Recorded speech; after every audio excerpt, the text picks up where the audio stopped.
Hello everyone, welcome to learning science.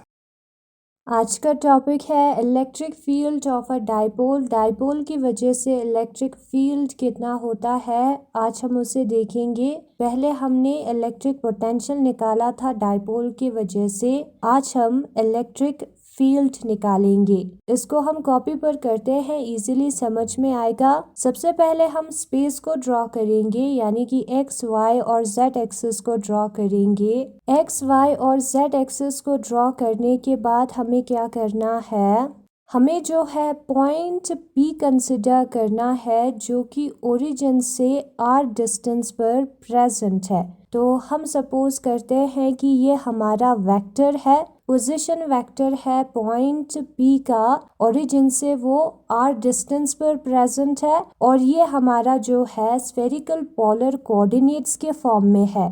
ये जो vector है हमारा आर, जो पोजीशन डिनोट करता है, वो और जेड एक्सिस के बीच में एंगल जो है वो थीटा है। इस प्लेन को हम कंसिडर करेंगे, और ये जो पॉइंट पी है उससे हम परपेंडिकुलर ड्रॉ करेंगे इसी प्लेन में। इस प्लेन तक हमें पहुंचना है, ठीक है।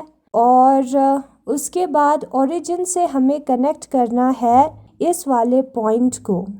ये जो पॉइंट पी है उसका इमेज जैसा है ये वाला पॉइंट एक्स वाई प्लेन में, उसको हम कनेक्ट करेंगे। और यही जो लाइन है वो जो कौन सा एक्सिस है, एक्स एक्सिस के साथ एंगल बनाएगा, उसको हम फाई कहेंगे, ठीक है। स्फेरिकल पोलर कोऑर्डिनेट्स है, उसके फॉर्म में लिखा है हमने एक्स वाई और जेड को। स्फेरिकल पोलर कोऑर्डिनेट्स में एक्स वाई और जेड के जगह पर क्या होता है, आर थीटा और फाई होता है। और अभी मैंने बताया है कि आर थीटा फाई किसे हम कहते हैं, ठीक है। हमने पहले वाले वीडियो में पोटेंशियल निकाला था। पोटेंशियल जो है वो कितना आता है, p cos theta divided by 4 pi epsilon naught r square आता है। और इसको हम ऐसे भी लिख सकते हैं, ये जो फॉर्मूला है उसको हमने पहले वाले वीडियो में निकाला है, और इसको हम इक्वेशन नंबर फर्स्ट कंसिडर करेंगे। ये हमारा पोटेंशियल है, ठीक है। निकालना हमें इलेक्ट्रिक फील्ड है। इलेक्ट्रिक फील्ड और पोटेंशियल के बीच में एक रिलेशन होता है। इलेक्ट्रिक फील्ड जो है वो negative of gradient of v के बराबर होता है,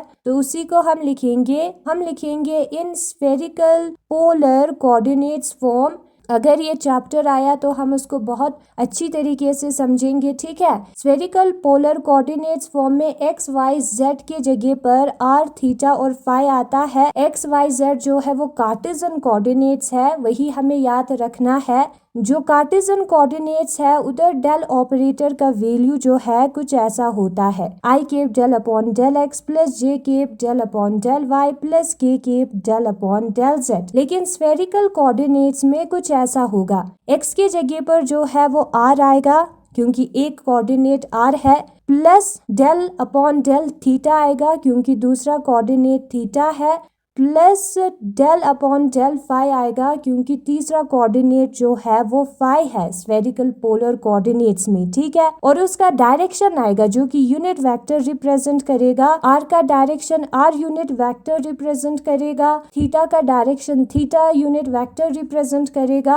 और फाई का direction phi unit vector represent करेगा। ये वाला टर्म कंप्लीट है। यहाँ पर 1 अपॉन आर आता है, और यहाँ पर इस टर्म के साथ 1 अपॉन आर साइन थीटा आता है। ये कैसे आता है वो हम अगर कभी स्फेरिकल पोलर कोऑर्डिनेट्स चैप्टर करेंगे तो उस वक्त समझेंगे, ठीक है। तो ऐसे आता है डेल ऑपरेटर हमारा स्फेरिकल पोलर कोऑर्डिनेट्स फॉर्म में, del upon del r r unit vector plus 1 upon r del upon del theta theta unit vector plus 1 upon r sine theta del upon del phi unit vector. और ये हमारा equation number second, और ये equation number third है। E vector जो है वो बराबर होता है माइनस डेल ऑपरेटर वी के। डेल ऑपरेटर का value spherical polar coordinates form में हमें पता है, उसको हम लिखेंगे डेल ऑपरेटर की जगह पर del r unit vector del upon del r r unit vector plus 1 upon r del upon del theta theta unit vector plus 1 upon r sine theta del upon del phi phi unit vector. और v है तो हम v को लिखेंगे अब ये जो v है उसके साथ ये ब्रैकेट के अंदर जो 3 टर्म्स है तीनों को इंटू करना है क्योंकि बीच में प्लस है, तो आएगा del v upon del r, r unit vector, plus 1 upon r del v upon del theta, theta unit vector, plus 1 upon r sine theta del v upon del phi, phi unit vector. E vector को अगर हम उसके component form में लिखेंगे Cartesian coordinate में तो आता है ई एक्स आई के प्लस ई वाई जे के प्लस ई जेड के, जहाँ पर ई एक्स ई वाई और ई जेड जो है वो वैल्यूज है, आई केप जे केप और के केप डायरेक्शन है एक्स वाई और जेड एक्सिस पर रिस्पेक्टिवली। लेकिन इसी को हमें स्फेरिकल पोलर कोऑर्डिनेट्स फॉर्म में लिखना है तो E r, r unit vector, coordinate यहाँ पर आर थीटा और फाई है तो एक्स वाई और z की जगह पर r थीटा फाई आएगा और उनका डायरेक्शन जो है r unit vector, theta unit vector और फाई यूनिट वेक्टर रिप्रेजेंट करेगा। तो इन तीनों के सम के बराबर आएगा हमारा ई वेक्टर। कंपोनेंट फॉर्म में इसको हम स्फेरिकल पोलर कोऑर्डिनेट्स जब यूज करते हैं तब ऐसे लिखते हैं, ठीक है। तो इस वैल्यू को हम पुट करेंगे ई वेक्टर के जगह पर, उसके वैल्यू को हम पुट करेंगे तो आएगा E r, r unit vector, E theta, theta unit vector plus E phi, phi unit vector. Negative ये वाला टर्म हम लिखेंगे del v upon del r, r unit vector plus 1 upon r del v upon del theta, theta unit vector plus 1 upon r sine theta del v upon del phi, phi unit vector. E vector का value put किया है, ठीक है। बाहर negative sign है उसको bracket के अंदर लेकर जाएंगे तो जितने भी पॉजिटिव है वो नेगेटिव बन जाएगा, प्लस इंटू माइनस, माइनस होता है तो ये सारे 3 टर्म्स जो है वो नेगेटिव बन जाएगा। अब ये जो r यूनिट वेक्टर है उसके आगे जो टर्म है कोऑर्डिनेट है वो इक्वल होगा, थीटा यूनिट वेक्टर के आगे जो टर्म है वो इक्वल होगा और फाई यूनिट वेक्टर के आगे जो टर्म है वो इक्वल होगा। तो ई आर जो है वो कितना होगा, minus del v upon del r के बराबर होगा, ठीक है। कोऑर्डिनेट्स को हमने कंपेयर किया है और ई थीटा जो है वो minus 1 upon r del v upon del theta के बराबर आएगा और फाई यूनिट वेक्टर के जो आगे टर्म्स है वो इक्वल होगा। फाई यूनिट वेक्टर के आगे टर्म्स को, आगे वाले टर्म्स को हम इक्वल करके लिखेंगे और ये हमारा इक्वेशन नंबर 4, इक्वेशन नंबर 5 और इक्वेशन नंबर 6 है।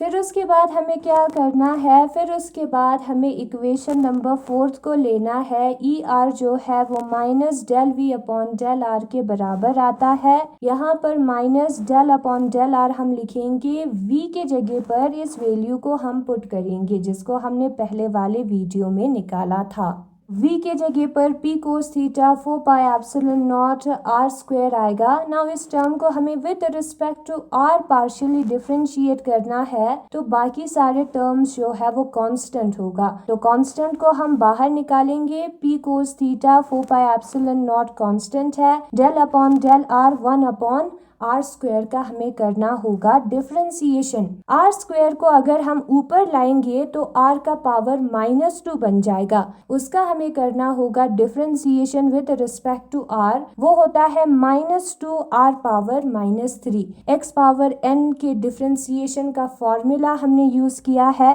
आर पावर -3 को नीचे लेकर जाएंगे तो उसके पावर का साइन चेंज हो जाएगा, आर क्यूब बन जाएगा। तो आता है minus p cos theta 4 pi epsilon naught और इसके जगह पर इस वाले वैल्यू को into -2 divided by r cube हम लिखेंगे। माइनस इंटू माइनस होता है प्लस, बाकी सारे टर्म को साथ में लिखना है, divided by 4 pi epsilon naught r cube आएगा और ये हमारा है ई आर, ठीक है। और इसको हम इक्वेशन नंबर 7 कंसिडर करेंगे। फिर उसके बाद हम इक्वेशन नंबर 5 पे चलते हैं। इक्वेशन नंबर 5 पे क्या है, इक्वेशन नंबर 5 पे जो ई थीटा है वो बराबर होता है -1 upon r del v upon del theta के। v के जगह पर उसका वैल्यू हमें पुट करना है, पोटेंशियल का वैल्यू, जो कि p कोस theta 4 pi epsilon naught r square होता है, डिवाइडेड बाय डेल थीटा आएगा। डिफरेंशिएशन करना है हमें इसको, ठीक है, विद रिस्पेक्ट टू थीटा। तो जितने भी टर्म्स जो कि थीटा नहीं है वो सारे कांस्टेंट है, पार्शियल डिफरेंशिएशन में वही होता है। तो p divided by 4 pi epsilon naught r square जो है वो कांस्टेंट है। डिफरेंशिएशन हमें कोस थीटा का करना होगा क्योंकि थीटा जो है वो कांस्टेंट नहीं है। डिफरेंशिएशन ऑफ कोस थीटा जो है वो नेगेटिव ऑफ साइन थीटा के बराबर होता है, तो यहाँ पर नेगेटिव ऑफ साइन थीटा आएगा। माइनस इंटू माइनस होता है प्लस, तो p sine theta divided by 4 pi epsilon naught r cube हमें मिलेगा। ई थीटा भी हमें मिल गया। इस वाले इक्वेशन को हम इक्वेशन नंबर 8 कंसिडर करेंगे। फिर उसके बाद हम इक्वेशन नंबर 6 को लेते हैं। इक्वेशन नंबर 6 में जो ई फाई है वो बराबर है -1 upon r sine theta del v upon del phi. V के जगह पर उसका वैल्यू हमें पुट करना है। कितना आता है वी का value? P cos theta divided by 4 pi epsilon naught r square. Now यहाँ पर ये सारे टर्म कांस्टेंट है क्योंकि इसमें फाई है ही नहीं, और कांस्टेंट का डिफरेंशिएशन कितना होता है? कांस्टेंट का डिफरेंशिएशन नहीं होता है, 0 आएगा हमारा आंसर। तो आएगा -1 upon r sine theta into 0 which is equal to 0। किसी टर्म को हम 0 से इंटू करेंगे तो 0 आएगा। तो ये हमें 3 वैल्यूज मिल गए, ई आर, ई थीटा और ई फाई का, और इन्हीं 3 वैल्यूज को हमें पुट करना है किस वाले इक्वेशन में? ई वेक्टर वाले इक्वेशन में, क्योंकि हमें इलेक्ट्रिक फील्ड निकालना है। ठीक है, हमें पता है ई वेक्टर को स्फेरिकल पोलर कोऑर्डिनेट्स जब हम यूज करते हैं तब कैसे लिखते हैं? E r, r unit vector, plus E theta, theta unit vector, plus E phi, phi unit vector. E r का वैल्यू हमें मिला है, उसको हम पुट करेंगे 2p cos theta divided by 4 pi epsilon naught r cube. R unit vector आएगा। E theta का भी हमें वैल्यू मिला है, उसको हम लिखेंगे p sine theta divided by 4 pi epsilon naught r square, r cube sorry, theta unit vector, और ई फाई का वैल्यू है 0 तो 0 आएगा। ठीक है, नाउ यहाँ पर हम देख सकते हैं P 4 pi epsilon naught r cube जो है वो दोनों में प्रेजेंट है। दोनों में प्रेजेंट है तो हम उसको कॉमन बाहर निकाल सकते हैं। निकालते हैं कॉमन बाहर, तो ब्रैकेट के अंदर क्या बचेगा? ब्रैकेट के अंदर जो है 2 cos theta r unit vector बचेगा, और इधर जो है sine theta, theta unit vector बचेगा। ये है हमारा इलेक्ट्रिक फील्ड। अगर हमें इसका मैग्नीट्यूड निकालना हो तो इस इलेक्ट्रिक फील्ड का सिर्फ वैल्यू निकालना हो, डायरेक्शन नहीं, आर यूनिट वेक्टर के आगे जो टर्म है उसका हमें स्क्वायर करना पड़ेगा, थीटा यूनिट वेक्टर के आगे जो टर्म है उसका भी स्क्वायर करना पड़ेगा। ये वाला टर्म भी आगे है। ठीक है, इसका स्क्वायर करके अंडर रूट जब हम करेंगे तो दोनों कैंसिल हो जाएगा, यही टर्म बचेगा। ठीक है, तो ये कॉमन निकला है तो इसको हम यू ही लिखेंगे ऐसे करके। अब ब्रैकेट के अंदर जो टर्म है उनका स्क्वायर करके प्लस करके अंडर रूट करना है। वैसे हम निकालते हैं मैग्नीट्यूड को, 2 का स्क्वायर होता है 4 कोस थीटा का स्क्वायर होता है cos square theta, sine theta का स्क्वायर होता है साइन स्क्वायर थीटा, और अंडर रूट आएगा। इसको हम ऐसे भी लिख सकते हैं, इस वाले टर्म को तो हम यूं ही रखेंगे। 4 कोस थीटा को क्या हम ऐसे लिख सकते हैं? 4 कोस स्क्वायर थीटा को हम क्या ऐसे लिख सकते हैं? 3 cos square theta plus cos square theta. Yes, लिख सकते हैं। दोनों को प्लस करेंगे तो 4 कोस स्क्वायर थीटा ही आएगा। ठीक है, और साइन स्क्वायर थीटा को हमें यूं ही लिखना है, और आगे वाले टर्म को हम वैसे सेम डिट्टो लिखेंगे। ये 4 कोस स्क्वायर थीटा के बराबर होता है। हमें एक फॉर्मूला पता है, cos square theta plus sine square theta 1 होता है ट्रिग्नोमेट्री में, तो उसके जगह पर हम 1 लिखेंगे। 3 कोस स्क्वायर थीटा को हम अंडर रूट के अंदर लिखेंगे, और cos square theta plus sine square theta के जगह पर हम 1 लिखेंगे। ठीक है, और यही हमारा इलेक्ट्रिक फील्ड है डाइपोल की वजह से। बुक में देखते हैं, यहाँ पर लिखा है the electric potential due to an electric dipole of dipole moment p vector at a point p r comma theta इसका कोऑर्डिनेट है। ठीक है, as shown in figure 3.5 is given by. Electric potential जो है पहले निकाला था उसका वैल्यू जो है यहाँ पर हमें लिखना है।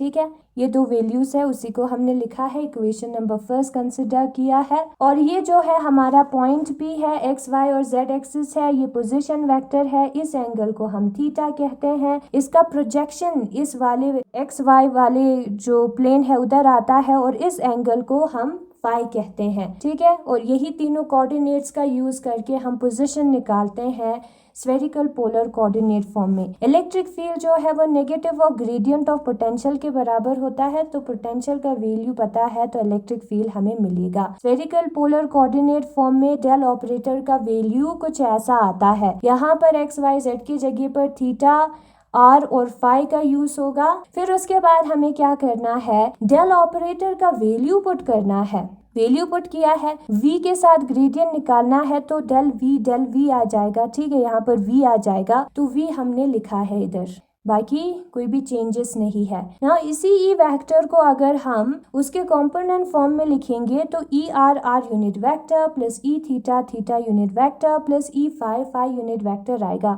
स्फेरिकल पोलर कोऑर्डिनेट फॉर्म में हम ऐसे लिखते हैं। नेगेटिव से इनटू किया तो ये तीनों जो टर्म है वो माइनस बन जाएगा। आर यूनिट वेक्टर के आगे जो टर्म है वो दोनों इक्वल होगा, उसी को हम कंपेयरिंग कोएफिशिएंट कहते हैं और वही केस जो है इन दोनों पर भी होगी। फिर उसके बाद हमें जो है v का वैल्यू पुट करना है और उसका हमें पार्शियल डिफरेंशिएशन करना है विद रिस्पेक्ट टू r, और आंसर जो है वो हमें कुछ ऐसा मिल जाएगा। बाकी सारे कांस्टेंट है, सिर्फ r ही वेरिएबल है, कांस्टेंट को यूं ही रखना है। और उसी तरीके से v को हमें जो है ये जो ई थीटा वाला फॉर्मूला है इसको यूज करना है, उधर v का वैल्यू पुट करना है हमें। v का वैल्यू पुट करने के बाद थीटा के साथ पार्शियली डिफरेंशिएट करना है तो सिर्फ थीटा वाला टर्म का डिफरेंशिएशन होगा जो कि माइनस साइन थीटा आता है, और इनको इंटू करेंगे तो इतना आएगा। ई थीटा का भी वैल्यू हमें मिल गया और उसी तरीके से ई फाई का वैल्यू हमें मिलेगा। यहाँ पर कोई भी फाई नहीं है तो उसका differentiation with respect to phi 0 होगा, तो आंसर में हमें 0 मिलता है और यही हमारा इक्वेशन नंबर 9 है। फिर उसके बाद जो हमने पहले कंपोनेंट फॉर्म में लिखा था उधर वैल्यू पुट करना है ई आर ई थीटा और ई फाई का। वैल्यू पुट करने के बाद हमें उससे सॉल्व करना है। यहाँ पर ये जो टर्म है वो कॉमन बाहर निकलेगा, जो बचता है उसको हम ब्रैकेट के अंदर लिखेंगे। अगर हमें मैग्नीट्यूड निकालना है तो हमें जो है आर यूनिट वेक्टर और थीटा यूनिट वेक्टर के जो आगे टर्म है उसका स्क्वायर करके प्लस करके अंडर रूट करना होगा। 4 कोस स्क्वायर थीटा को 3 cos square theta plus cos square theta हम लिख सकते हैं। Cos square theta plus sine square theta 1 होता है तो 1 आता है। तो ये है हमारा इलेक्ट्रिक फील्ड इलेक्ट्रिक डायपोल के वजह से, और वो जो है r³ से इनवर्सली प्रोपोर्शनल है, हम देख सकते हैं।